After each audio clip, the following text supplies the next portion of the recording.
दिनांक 8/12/2025 है ना.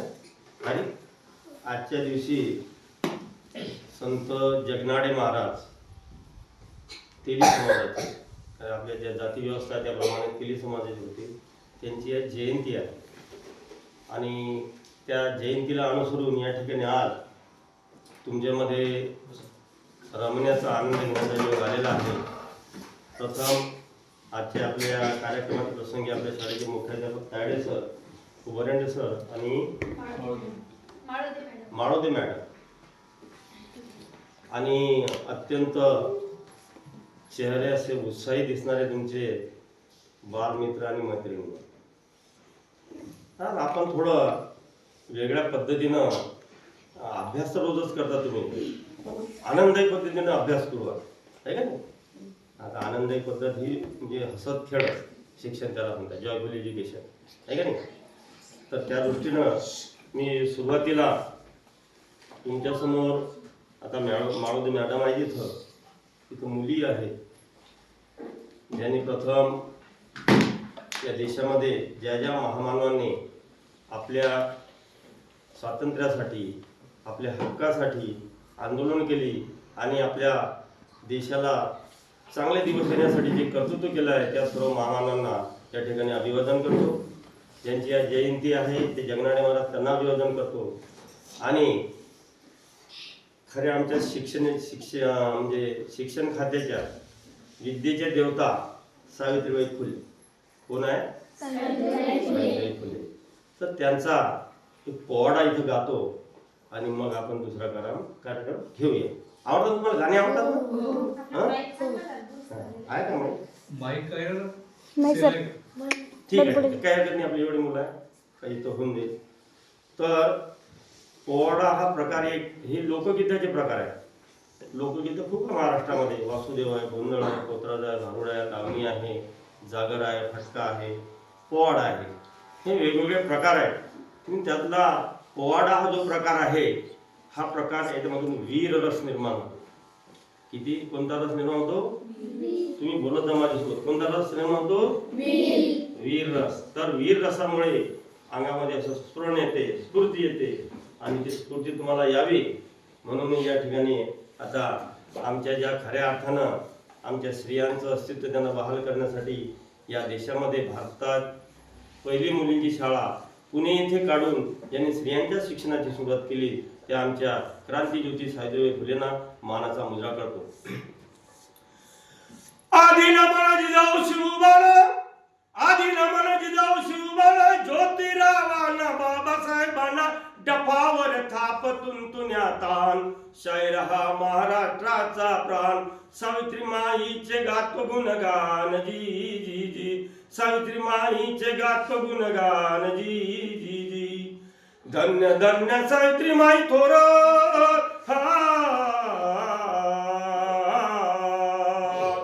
धन्य धन्य सावित्री माई थोर, कार्य केले फार ज्योती बरोबर, झटून अजरामर झाल्या, देशासाठीच जीवन जगल्या, शाहिरी नमन करू तिला जी जी जी, शाहिरी नमन करू तिला जी जी जी.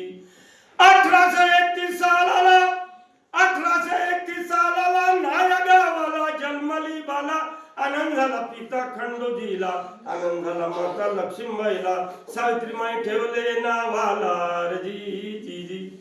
जरूर थोडासा आवाज वाटतो का? सावित्री माई ठेवले नावाला जी जी जी. सावित्रीला पती म्हणून ज्योतिबा लाभला, खरोखर ज्योतिबा लाभला, जोडी लागली कार्याला हो, सावित्री माईना माझा प्रणामा पहिला, सावित्री माईना माझा प्रणामा पहिला. शिक्षण नाही म्हणून शिकवी ज्योतिबा तिला. आमच्या सावित्रीबाई त्यांचं बालपणी लग्न झालेलं पण त्यांना शिक्षण नव्हतं म्हणून ज्योतिबांनी काय केलं, त्यांना अगोदर घरी शिकवलं. शिक्षण नाही म्हणून शिकवी ज्योतिबा तिला, खरोखर ज्योतिबा तिला, स्त्रियांना जागृत करण्याला हो, सावित्री माईला माझा प्रणाम पहिला, सावित्री माईला माझा प्रणाम पहिला. शिक्षण घेऊन शिक्षिकेचा कोर्स पूर्ण केला. मॅडम बसलेले आहेत, सर बसलेले आहेत. शिकवण्यासाठीचं जे काही पदवी आहे, D.Ed आहे, B.Ed आहे, हे पदवी घेऊन मग शाळेवरती आपल्याला नोकरी मिळते. तसं त्या पद्धतीनं आमच्या सावित्रीबाईंनी शिक्षण घेऊन शिक्षिकेचा कोर्स पूर्ण केला. खरोखर कोर्स पूर्ण केला. मुलींची काढली पहिली शाळा हो, सावित्री माईला माझा प्रणाम हा पहिला. सावित्री माईला माझा प्रणाम हा पहिला. परंपरा सर्व सोडून स्त्रियांना दिले शिक्षण, दिले शिक्षण हो जिराजी. हे पाहुणी सनातन्यानी शेनो गोटे मारले फेकून हो जिराजी. त्या काळामध्ये बाई शिकली, मुली शिकल्या की धर्म उठते असं लोक म्हणायचे. परंतु महात्मा फुले आणि सावित्रीबाईंनी त्यांनी तमा बाळगले नाही आणि आपलं कार्य त्यांनी सुरू ठेवलं. ज्या काही परंपरा होत्या त्या बाजूला टाकल्या. तर परंपरा सर्व सोडून स्त्रियांना दिले शिक्षण हो जिराजी. हे पाहुणी सनातन्यानी शेण गोटे मारले फेकून हो जिराजी. छळाला तोंड देऊन कार्य केले जो मान हो जिराजी. सत्यशोधक समाज तापून कुटील कारस्थान काढले मोडून ज्ञानाचा खरा प्रकाश दिला. देहाची पर्वा नव्हती तिला, सेवाई जनांची करण्याला रजी. सेवाई जनांची करण्याला रजी. 1897 सालाला प्लेग आला महाराष्ट्राला. जनता ही त्राई झाली. सावित्रीने सेवा बहु केली. लेगची लागण तिला झाली रजी. लेगची लागण तिला झाली रजी. म्हणून निसर्गाचा नियम आहे, जो जन्माला येतो त्याचा मृत्यू अटळ आहे. त्याप्रमाणे सन 1897 सालाला मार्चच्या 10 तारखेला अखेरीचा निरोप घेऊन आमास गेली सोडून.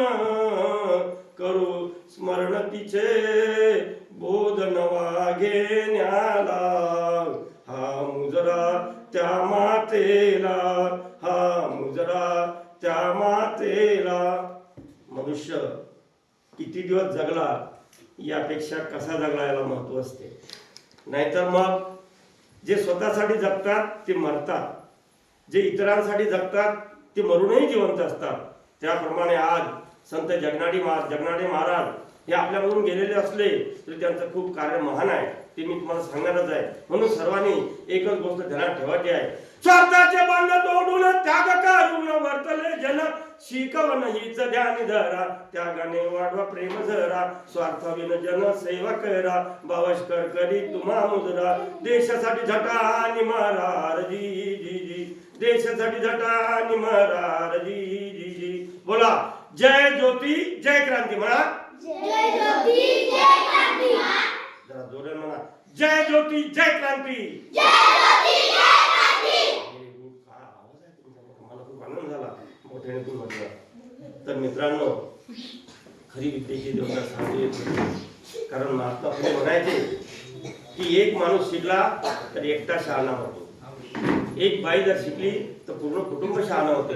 आणि म्हणून आमच्या महात्मा फुलेंनी आमचं कुटुंब शहाणा झालं, गाव शहाणा झाला तर समाज आमचा शहाणा होईल, जागृत होईल. म्हणून कोणत्याही छळाला न जुमानता महात्मा फुलेंनी पुण्यामध्ये पहिली मुलींची शाळा काढली. आणि आज तुम्ही ज्या मुली या ठिकाणी शिकताय, मॅडम इथे या पदावरती बसलेल्या आहेत, आपल्या देशाच्या राष्ट्रपती आदिवासी महिला आहेत. कोण आहेत माहिती आहे तुम्हाला? सांगू शकेल कोणी? हातवर करा, कोण सांगते? मुलीपैकी राष्ट्रपती कोण आहे? सांग बेटा. Droupadi Murmu. Very good, clap go. इकडे या देशाच्या राष्ट्रपती द्रौपदी मुर्मू आहे. हे या मुलीने अगदी चांगल्या प्रकारे म्हणजे तिचा अभ्यास आहे तिने सांगितलं. कारण आमचे लेकरं हे चिकित्सक असले पाहिजेत. तर त्या दृष्टीनं ज्या संविधानानुसार या देशाचा कारभार चालतोय त्या संविधानाचं प्रत आता मी या मुलीला बक्षीस देतो आहे. सर या इकडे या मॅडम.